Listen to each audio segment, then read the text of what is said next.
Assalamualaikum warahmatullahi wabarakatuh. Perkenalkan, nama saya Siti Aisyah dengan NIM 215211008. Saya dari kelas 1A D3 Administrasi Bisnis Politeknik Negeri Bandung.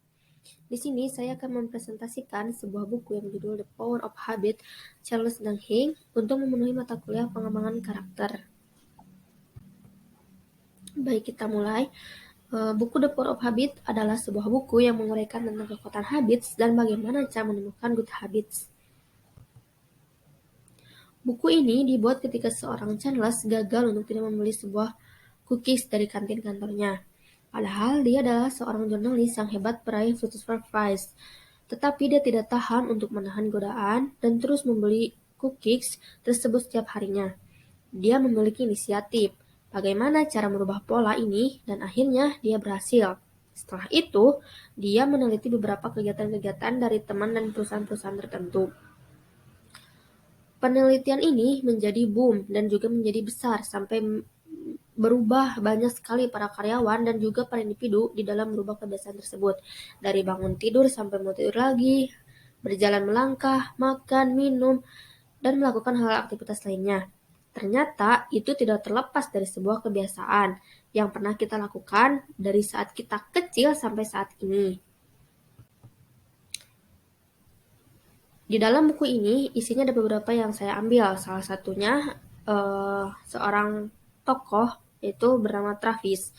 Dia adalah seorang pemuda broken home dari orang tua yang pecandu obat dan juga berkali-kali dipecat dari pekerjaannya. Secara emosional, Travis suka terbawa suasana, suka emosi, dan suka marah. Akan tetapi ketika ia akan masuk ke salah satu perusahaan yang bernama Starbucks, mungkin teman-teman dan nanya juga pada tahu perusahaan Starbucks itu apa, karena itu merupakan perusahaan terbesar dan sampai di mana-mana sekarang yang sering kita lihat. 6 tahun kemudian, pada saat Travis mengikuti pelatihan bagaimana merubah kebiasaan, dan pada usia 25 tahun, dia ternyata memegang 2 cabang perusahaan Starbucks. Wah, hebat sekali ya. Salah satu lagi yang saya ambil nama tokoh terbesar dalam buku ini adalah Claude Hopkins. Dia adalah pionir pasta gigi tingkat dunia. Dia berpikir bagaimana gosok gigi ini sebagian kebiasaan orang-orang dan masyarakat dari seluruh penjuru dunia. Bukan hanya negaranya yang berhasil tembus ke pasar dunia.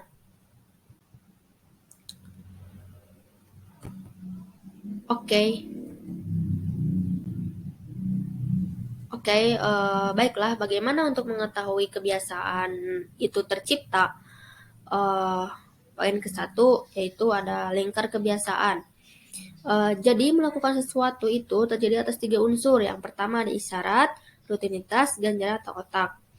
Otak kita lebih merespon ketika ada isyarat dan juga hadiah. Ketika kita ingin merutinkan olahraga setiap hari, jadi kita perlu isyarat dengan menaruhkan sepatu olahraga di samping tempat tidur kita dan coklat.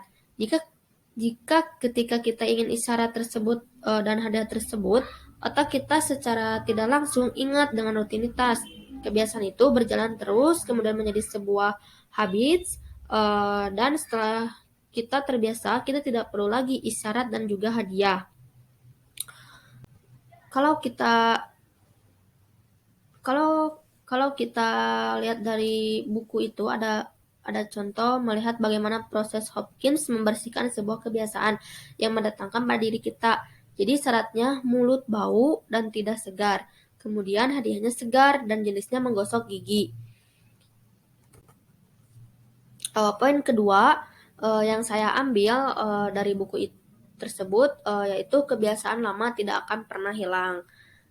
Jadi seorang perokok dia tidak akan sepenuhnya bisa berhenti merokok jika dia langsung stop dan tidak menggantikan dengan kebiasaan yang lain. Jadi ketika ingin merubah kebiasaan seseorang perokok ini, maka bukan dari rokoknya, tapi menggantikan kebiasaan merokok tersebut dengan sebatang permen.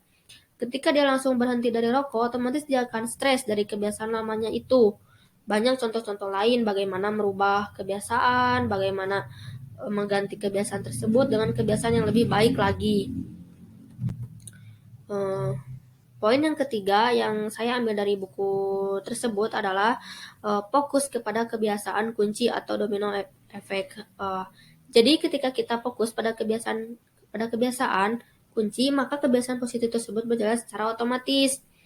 Ketika kita melakukan sebuah kebiasaan baru atau kegiatan lama, kita lihat hadiah atau ganjaran dari kebiasaan tersebut, apakah positif atau tidak. Nah, kalau tidak, tinggal ganti kebiasaan-kebiasaan tersebut dengan kebiasaan-kebiasaan lain. Pada akhirnya, nasib kita itu sangat ditentukan oleh serangkai perilaku behavior yang dipraktikkan dalam keseharian kita. Dan perilaku atau behavior yang muncul itu akan sangat ditentukan oleh habit diri sendiri.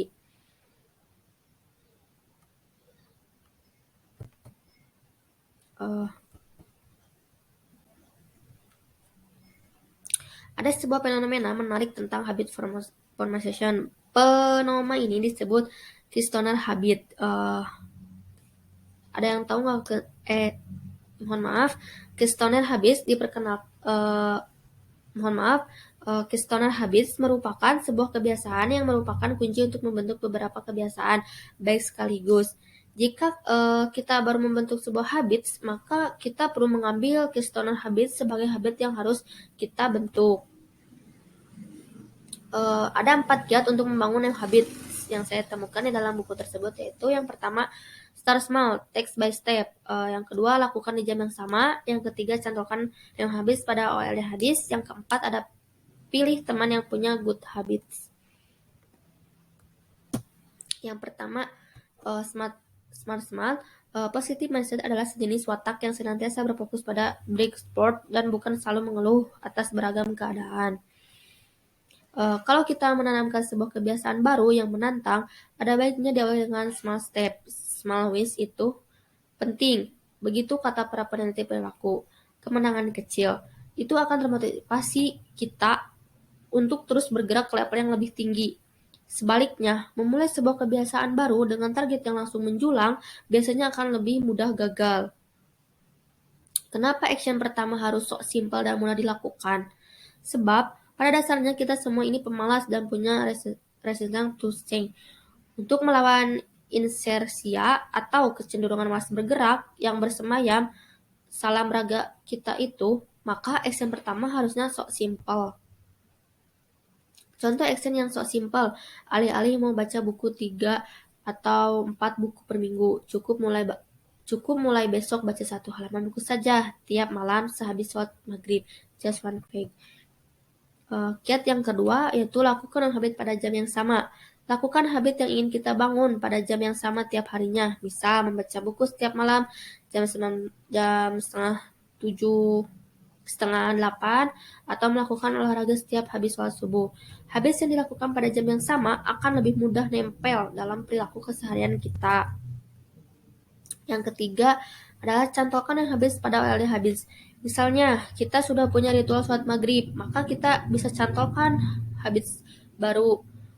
Misalnya dengan membaca Al-Quran 2 halaman setiap habis sholat maghrib. Yang keempat, pilih teman dengan good habits.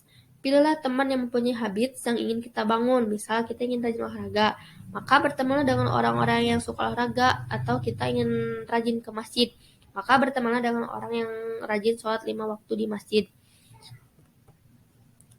Sekian yang saya bisa ambil dari buku The Power of Habit itu. Mohon maaf bila ada kesalahan. Wassalamualaikum warahmatullahi wabarakatuh.